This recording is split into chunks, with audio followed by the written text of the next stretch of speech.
Hello there, my name's Garry Foster and welcome to episode 8 of What Price Victory.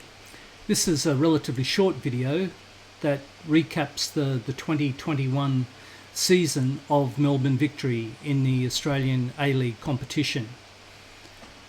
The C that signifies the first position here against Melbourne Victory, they're not necessarily considered champions. It's only the winners of the final series, and in that final series, the elimination final saw Macarthur beat Brisbane Roar, Perth Glory beat the Phoenix on penalties, and then in the semi-final stage, where Melbourne Victory and Sydney came in because they finished first and second in the regular season, Sydney beat Perth Glory on penalties, the winner of the previous round, and Melbourne Victory, we beat Macarthur quite convincingly 4-1, although that wasn't necessarily the scoreline flattered us at a certain degree. And in the grand final that saw Sydney City play Melbourne Victory, exciting game. They pegged us back twice, Sydney FC, before getting the upper hand in the penalty shootout. So it was a little bit disappointing to go out that way, but it's quite an achievement considering we were only supposed to finish mid-table. So we just might be able to watch the grand final goals here. I don't want to go through the penalties or anything like that. But the Rojaz, the Kiwi, he set up the first goal for Brimmer, who came in on a great little angle to tuck the ball away. That was in the 80th minute, and no sooner had we started celebrating that we conceded from a corner. Acton was our best, and it was considered a mistake. Broxham, again a ball in to Gestede, who was our leading goal scorer, not only for us but for the league as well.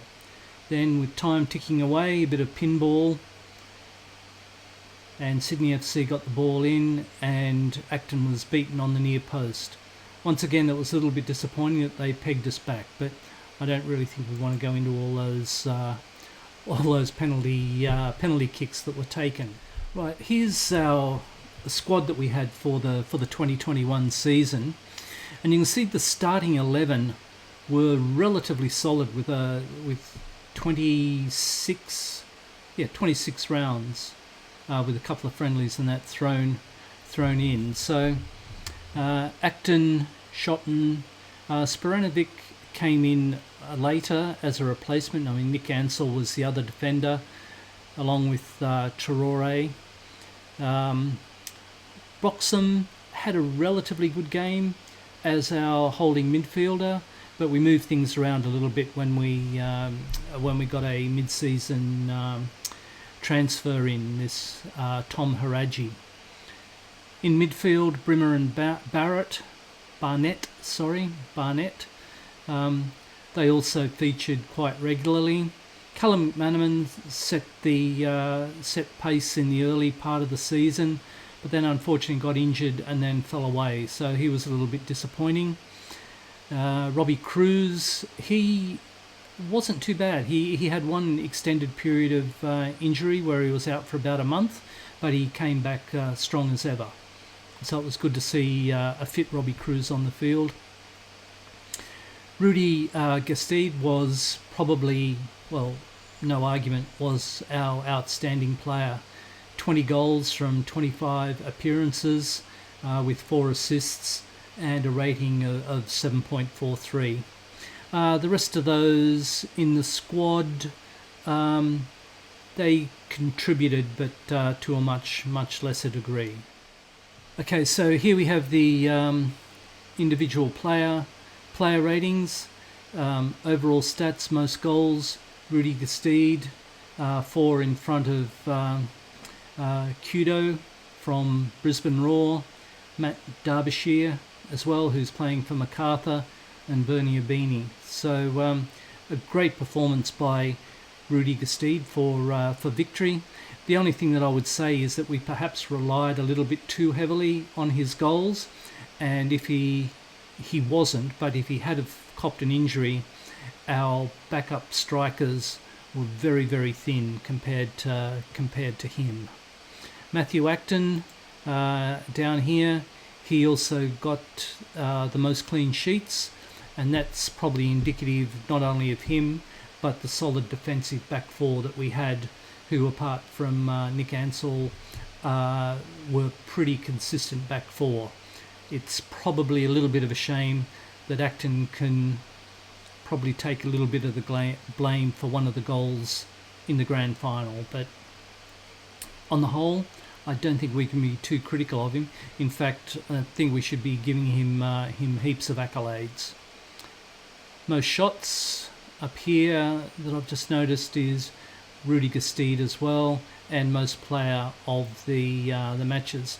Probably the highlight for Gestede was the 4 goals that he scored in the first Melbourne derby. All the other stats down the bottom, I think they're pretty dry. A brief overview of our squad depth. Gestede and Cruz were our standouts up the front. Well, it was mainly Gestede. Cruz had a couple of cameo appearances up there, so we will need to be looking at our attacking 3 just to get a little bit more depth there. And the finger's going to be pointed to Callum McManaman just to see how well he can respond to the criticism of his late season form. Tom Haraj, he was a late season or mid-season purchase, mainly as a defensive midfielder, but he can also quite competent in either of the central midfield positions. Adam Traore in defence is our standout left side defender.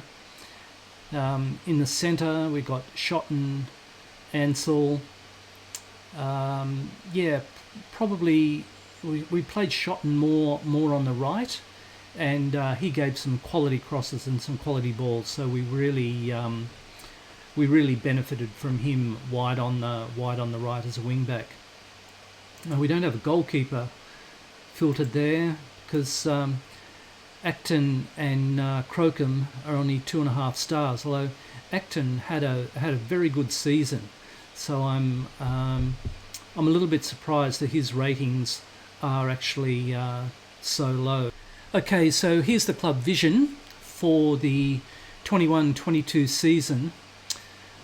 Hasn't changed much from the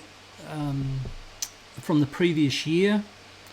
The only thing that's come in is to sign players under the age of 23 for the first team. That's come in, although we're still developing players through the youth system, and we might be able to have a look quickly at the development centre, because our Director of Youth Development has had some glowing reports of some players coming through. They want a top half finish in the A-League in the regular season. If you finish in the top half, you will qualify for the grand final series or the final series. Now, the additional one here is the Asian Champions League to reach the group stage. Now, from what I understand, because Victory finished as champions of their competition, they are entered at the group stage.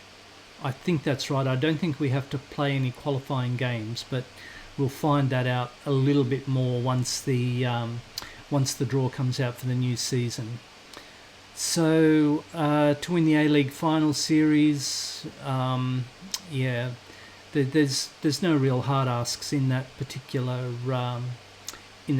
group of requests by the board.